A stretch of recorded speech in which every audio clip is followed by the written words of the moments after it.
stupid!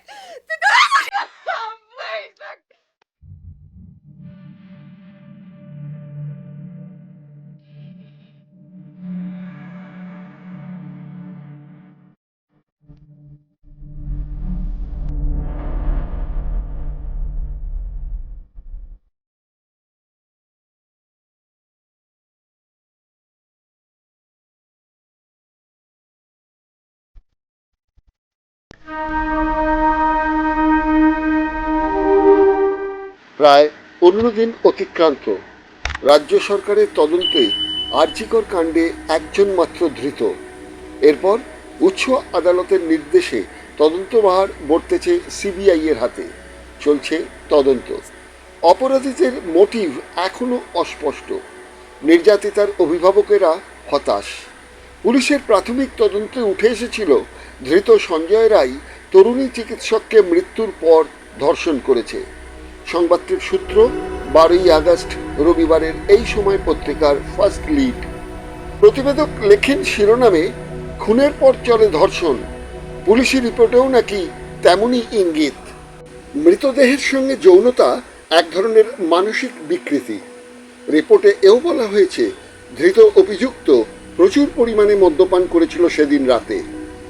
আধুনিক মনস্তাত্ত্বিক বিজ্ঞানে এই ধরনের বিকৃত মানসিক রোগের নামকরণ হয়েছে নেক্রোফেলিয়া। এই ধরনের রোগীকে বলা হয় নেক্রোফেলিক।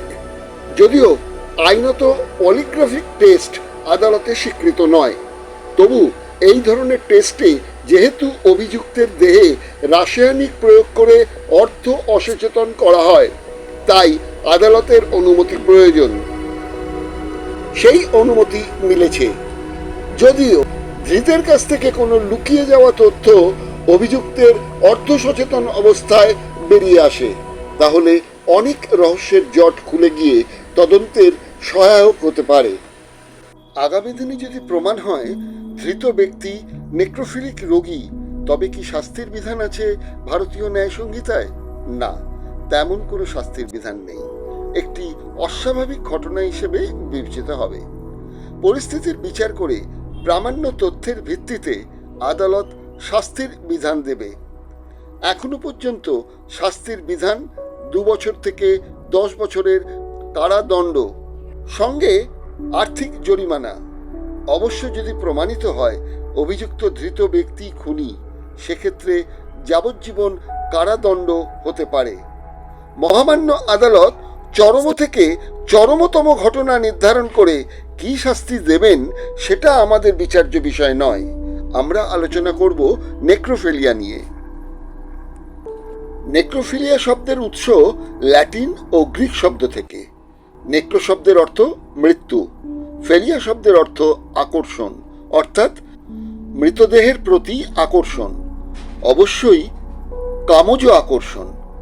এই মানসিক বিকৃতির ইতিহাস মানব সভ্যতার ইতিহাসে বহু পুরনো। মিশরে কোনো তরুণী রানী বা সমাজের গণ্যমান্য নারীরা মারা গেলে রাজা, পুরোহিত শ্রেণী বা রাজন্যবর্গের পদাধিকারীরা ক্রমাগত 5 দিন ধরে সেই মৃতদেহের সঙ্গে যৌন সম্পর্ক স্থাপন করতেন। এরপর দেহ পচতে শুরু করলে মমি বানানোর প্রক্রিয়া শুরু হতো। আজও বিশ্বের অনেক দেশেই নেক্রোফিলিক রোগী পাওয়া যায়। ভারতেও নেক্রোফিলিক অপরাধের ঘটনা কম ঘটেনি।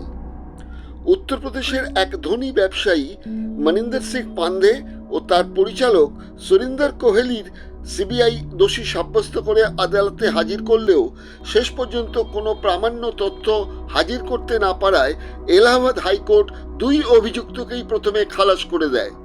অথচ অভিযোগ ছিল নয়ডার নিথারি গ্রামে বহু কিশোর কিশোরীকে গুম করে এই 2 জন খুন ধর্ষণ করে মরদেহের সঙ্গে যৌন সম্পর্ক স্থাপন করে।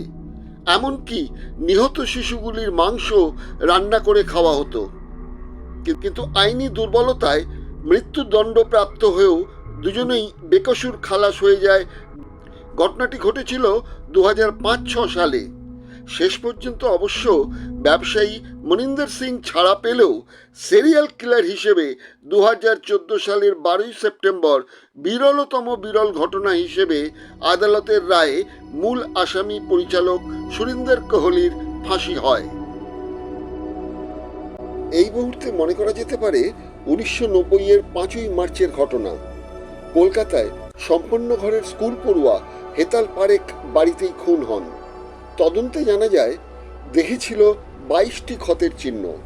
এমনকি রিপোর্টে এও প্রকাশ হয় মৃত্যুর পর এই কিশোরীকে ধর্ষণ করা হয়, অর্থাৎ সেই নেক্রোফিলিয়া আক্রান্ত রোগীর অপরাধ।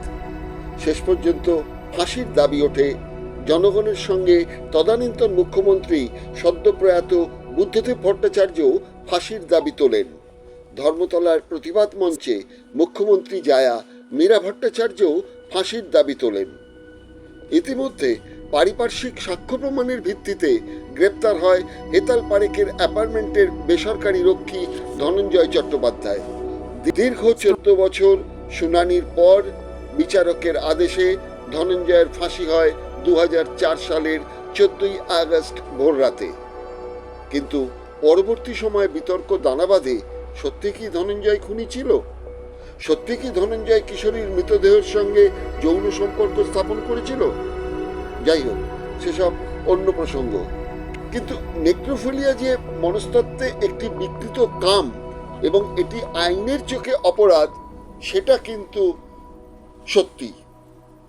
কিন্তু ভারতীয় শৈবতন্ত্রের ধারায় তো স্পষ্ট বিধান আছে মৃতদেহের মাংস ভক্ষণ, মলমূত্র গ্রহণ, মৃতদেহে অধিষ্ঠান করে সব সাধনা, এমনকি মৃতদেহের সঙ্গে যৌন সম্পর্ক স্থাপন করে সাধনায় সিদ্ধিলাভ করারও ইঙ্গিত আছে সেই শৈবতন্ত্রের একটি ধারায়।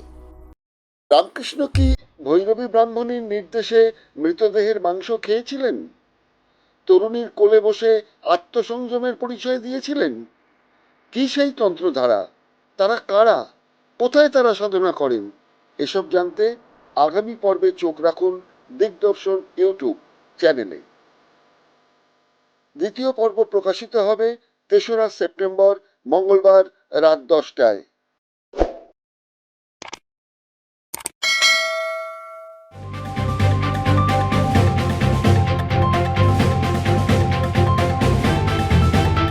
রংহীন সংবাদ আর অজানা তথ্যের জন্য দেখুন দিগদর্শন, 10-এর পাশে, দেশের সাথে।